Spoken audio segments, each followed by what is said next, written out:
हाँ बच्चों, देखो, ज्ञानदीप एबीसी चैनल में आप लोगों को ऑनलाइन फ्री शिक्षा मिलती है। इसे बार बार पढ़ो और अपनी नींव मजबूत करो। बच्चों देखो, आज हम आप लोगों को लिपि के बारे में बताते हैं।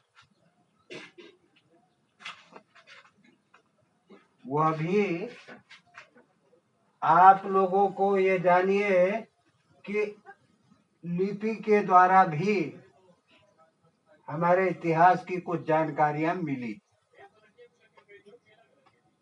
देखो, एक लिपि है देवनागरी लिपि और दूसरी है ब्राह्मी लिपि। ये लिपियां जो हैं, ये ऐसी भाषा में लिखी गई हैं जिन्हें हम लोग पढ़ नहीं पाते। ठीक है। देखो, इतिहास कई तरह से जाना जाता है। इतिहास जानने के कुछ स्रोत पुरातत्व विभाग द्वारा या कुछ स्रोत साहित्य विभाग द्वारा जाने जाते हैं। बच्चों, पुरातत्व विभाग द्वारा जो जाना जाता है, पुरातत्व खुदाई के समय, किसी स्थान की खुदाई के समय जो अभिलेख मिलते हैं, मुहरें और सिक्के मिलते हैं, उनके द्वारा भी हम लोग इतिहास को जानते हैं। और अगला है साहित्य द्वारा। साहित्य के द्वारा भी हम लोग लिपि अपने इतिहास के बारे में जानते हैं। जैसे इसमें कई विधाएं हैं। कुछ धार्मिक लोग, कुछ धर्मों से अलग लोग और कुछ विदेशी यात्री के किताबों द्वारा हमें इतिहास की जानकारी होती है। अब हम ये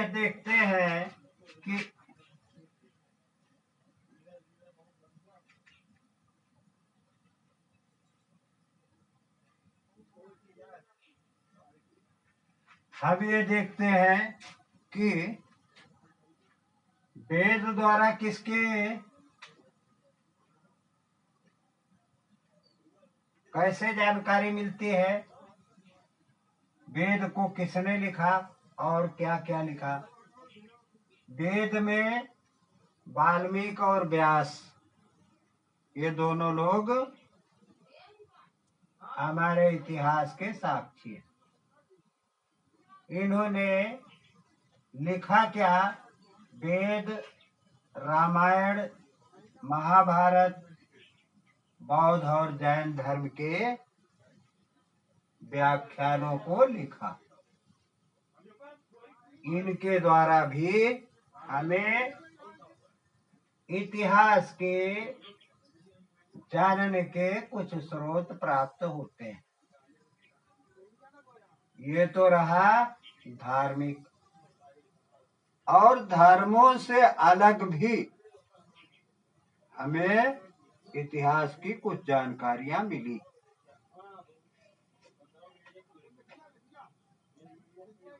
धर्मों से अलग किन किन लोगों के साहित्य द्वारा जानकारी मिली, उसमें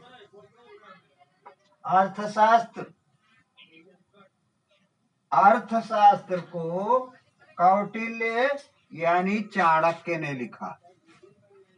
और अर्थशास्त्र से हमें जानकारी मौर्यकालीन समाज की राजनीतिक, सामाजिक, आर्थिक और धार्मिक स्थिति की जानकारी मिली। और राजतरंगिणी पुस्तक को कल्हड़ ने लिखा। कल्हड़ ने कश्मीर के 11वीं 12वीं सदी के इतिहास का वर्णन किया है। हमारे देश में बच्चों तीसरी विधा यात्रियों के विवरणों द्वारा मिली है। उन्होंने भी हमारे देश, हमारे इतिहास के बारे में पुस्तकें लिखी है। या इंडिका मेगास्थनीज यूनान का राजदूत भारत आया और चंद्रगुप्त मौर्य के समय की समाज की झलकी उसने अपने इंडिका पुस्तक में लिखी। बच्चों, यात्रा विवरण की एक किताब है फो क्यू की।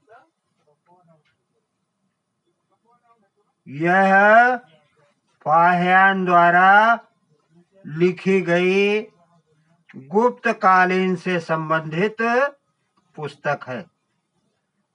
इससे भी हमें हमारे इतिहास के बारे में जानकारी प्राप्त होती है।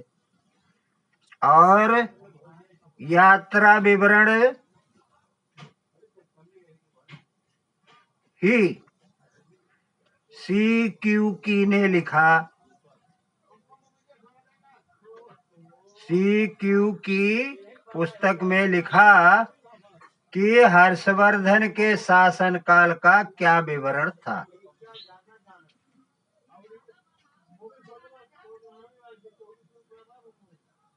यह भी फाहियान और ह्वेनसांग, ये दोनों ही चीनी यात्री थे।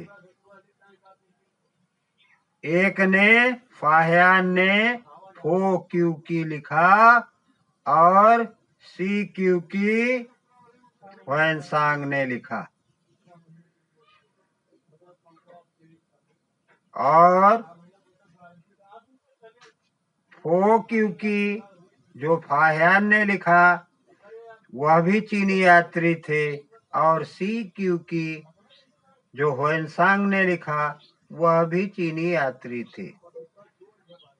क्रमशः दोनों ने गुप्त काल से संबंधित और हर्षवर्धन के शासनकाल का विवरण दिखाया है। अपनी इस पुस्तक में इन लोगों ने उस समय के तमाम विवरणों को लिख करके दर्शाया है। बच्चों, जैसा कि हम इतिहास के बारे में पढ़ रहे हैं, उसकी जानकारी हमें इसी तरह से प्राप्त हुई थी। बच्चों, देवनागरी लिपि और ब्राह्मी लिपि को हम लोग पढ़ नहीं सकते। इतिहास के कुछ और स्रोत हैं। पुरातत्व साहित्य, पुरातत्व द्वारा अभिलेख और मुहर और सिक्के। अभिलेख में कुछ खुदाई के समय मिले अभिलेख, और मुहर और सिक्के भी खुदाई में मिले। साहित्य के बारे में धार्मिक, धर्मेतर और विदेशी यात्रियों ने लिखा।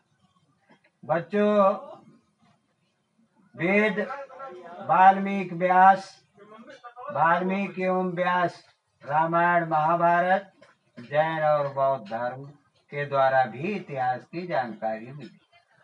धर्मों से अलग अर्थशास्त्र कौटिल्य ने लिखी, राजतरंगिणी कल्हड़ ने लिखी, और उसी तरह विदेशी यात्री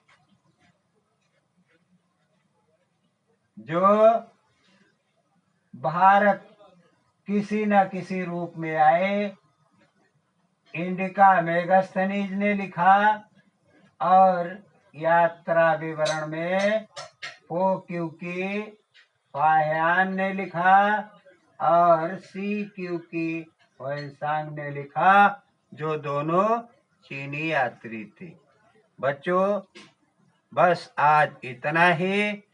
चैनल को लाइक, सब्सक्राइब और शेयर कीजिए। पुनः हम इसके आगे की पठन पाठन सामग्री लेकर आप लोगों के समक्ष उपस्थित होंगे।